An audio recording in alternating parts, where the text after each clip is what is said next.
800 air strikes, 2000 మంది ఇరానీ సైనికులు మృతి. అసలు ఇంతలా ఎలా చనిపోయారు అనే విషయాలు మనం వీడియోలో పూర్తిగా తెలుసుకుందాం. ఫ్రెండ్స్, ఇరాన్‌పై అమెరికా, ఇజ్రాయెల్ దళాలు సంయుక్తంగా దాడి చేపట్టిన విషయం తెలిసిందే. ఆపరేషన్ రోరింగ్ లయన్ పేరుతో ఇజ్రాయెల్ కథన రంగంలోకి దూకింది. ఇక ఆపరేషన్ ఎపిక్ ఫ్యూరీ పేరుతో అమెరికా దాడులు కొనసాగించింది. ఇరాన్‌పై వార్ మొదలైన నెల దాటింది.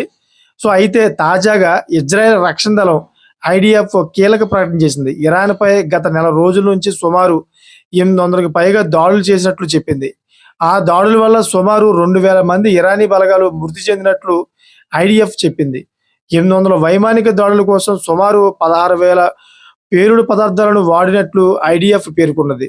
ఆపరేషన్ రోరింగ్ లయన్‌తో 2000 మంది ఇరానీ మిలిటరీ సిబ్బంది ప్రాణాలు కోల్పోయినట్లు ఐడిఎఫ్ తెలిపింది. యుద్ధం మొదలైన తర్వాత సుమారు 4,000 టార్గెట్లను పేల్చివేసినట్లు ఇజ్రాయెల్ మిలిటరీ వెల్లడించింది. ప్రాణాంతక రసాయన పదార్థాలు ఉన్న ఇరానీ రీసెర్చ్ డెవలప్మెంట్ కేంద్రాన్ని తాజాగా ధ్వంసం చేసినట్లు ఐడిఎఫ్ తెలిపింది.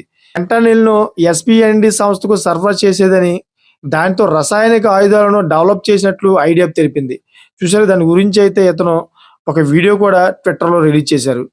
ఆ వీడియో ఇది ఓపెన్ చేసి చూస్తే మీకు అర్థమవుతుంది. అంతేకాకుండా ఆపరేషన్ ఎపిక్ ఫ్యూరీపై యుఎస్ సెంట్రల్ కమాండ్ ప్రకటన చేసింది. సెంట్రల్ కమాండ్ ప్రతినిధి navy captain Tim Hawkins update ఇచ్చారన్నమాట.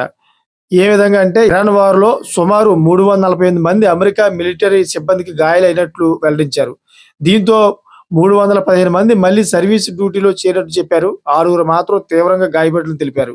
ఇక ఇరాన్ ప్రతీకార దాడుల్లో సుమారు 13 మంది అమెరికా సిబ్బంది మరణించినట్టు యుఎస్ సెంట్రల్ కమాండ్ చెప్పింది. మార్చి 1వ తేదీన కువైట్ పోర్టుపై ఇరాన్ డ్రోన్ దాడి చేసిందని, ఆ దాడిలో 103వ సస్టైన్మెంట్ కమాండ్‌కు చెందిన 6 సిబ్బంది మృతి చెందినట్లు చెప్పారు. ఇక మార్చి 1వ తేదీన సౌదీ అరేబియాలోని ప్రిన్స్ సుల్తాన్ ఎయిర్ బేస్‌పై జరిగిన ఇరాన్ డ్రోన్ దాడిలో స్పేస్ ఫోర్స్‌కు చెందిన సర్జెంట్ మృతి చెందినట్లు తెలిపారు. ఇక KC-135 Stratotanker refuelling aircraft మార్చి 12వ తేదీన ఇరాక్‌లో కూలిందని, ఆ ప్రమాదంలో 6 మృతి చెందినట్లు ఆయన వెల్లడించారన్నమాట. చూసారు కదా, లేటెస్ట్ ఇన్ఫర్మేషన్ కోసం నా ఛానల్ సబ్స్క్రైబ్ చేసుకోండి, గంట బెల్ ఆన్‌లో పెట్టుకోండి. Thanks for watching friends.